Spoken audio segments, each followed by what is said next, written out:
শুধু দর্শক, আসসালামু আলাইকুম। আমি doctor Mehrunnesa, burn plastic and aesthetic surgeon. আজ আমি আপনাদের সাথে পোড়া রোগী সম্পর্কিত কিছু তথ্য শেয়ার করব। বার্ন আসলে অনেক কিছু দিয়েই ঘটতে পারে।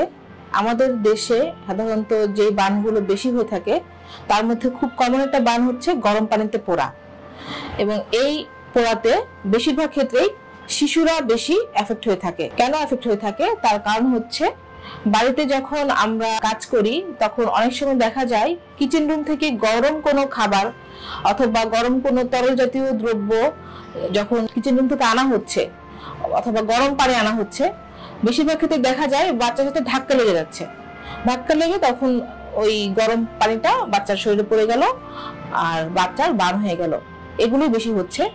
এছাড়াও দেখা যায় যে শীতকালে গোসল করার সময় অনেক সময় গরম পানি ইউজ করতে হয়। তো সেই গরম পানিটা অনেকেই কি করে, বাথরুমে বালতিতে বা বলে রেখে আসছেন। তো বাচ্চা স্বাভাবিকভাবে পানি দেখে বসে পড়তে চায়, তো তখন দেখা যাচ্ছে অ্যাক্সিডেন্টালি ওই গরম পানিতে বসে বাচ্চা বার্ন নিয়ে চলে আসছে। এই ধরনের বার্নগুলোই আমাদের দেশে বেশি হয়ে থাকে বাচ্চাদের ক্ষেত্রে। তো ভিউয়ার্স, আজ আমি আপনাদের সাথে সেটা আলোচনা করব, আমরা কি করলে এই বার্ন থেকে মুক্তি পেতে পারি। যদি কখনো এরকম হয় যে বাচ্চা গায়ে গরম পানি পড়ে গেল বা গরম কোনো খাবার পরে বার্ন হয়ে গেল, অথবা রান্না করতে গিয়ে গরম তেল হাতে ছিটকে পড়ছে, অথবা কোনোভাবে না কোনোভাবে শরীরে হালকা পাতলা একটু বার্ন হচ্ছে, আপনারা উদ্বিগ্ন হবেন না। আপনারা প্রথম যেটা করবেন, নর্মাল ট্যাপ ওয়াটার দিয়ে কমপক্ষে 10 থেকে 15 মিনিট ওই পোড়া অংশটুকু ভালো মতো ওয়াশ করবেন। কোনো সাবানও দিবেন না, কোনো কেমিক্যালও দিবেন না, শুধু পানি দিয়ে জাস্ট 10 মিনিট হাতটা বা যে অংশটা পুড়ছে ওটা ভিজিয়ে রাখবেন। এরপর জায়গাটি ভালো মতো মুছে ওখানে একটা ক্রিম লাগাতে হবে।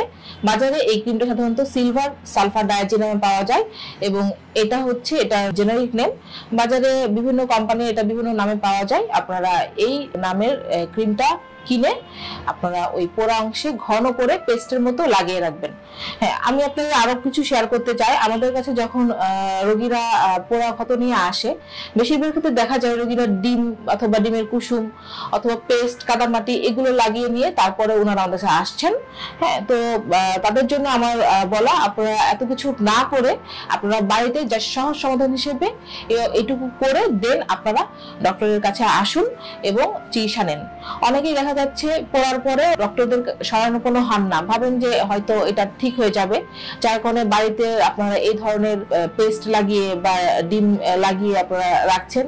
দেন একদিন দুদিন পরে যখন দেখছেন করে কোনো ফোসকা পড়ছে বা বানটা আস্তে আস্তে ধীরে ধীরে একটু বড় হয়ে যাচ্ছে বা আরো বানটা গভীর হচ্ছে বা কোনো কমপ্লিকেশন ক্রিয়েট করছে, তখন আমাদের কাছে আসছেন। তো ওই সময় আসলে যেটা হচ্ছে, তখন আমরা চিকিৎসা ঠিকই দিচ্ছি, বাট প্রাইমারিক ভাবে আসলে যে চিকিৎসাটা খুব ইজি হতো বা একটা ভালো চিকিৎসা পেতেন, হ্যাঁ, পরবর্তীতে আসলে চিকিৎসাটা একটু জটিল হয়ে যায় এবং চিকিৎসাটা যথার্থ হয় না।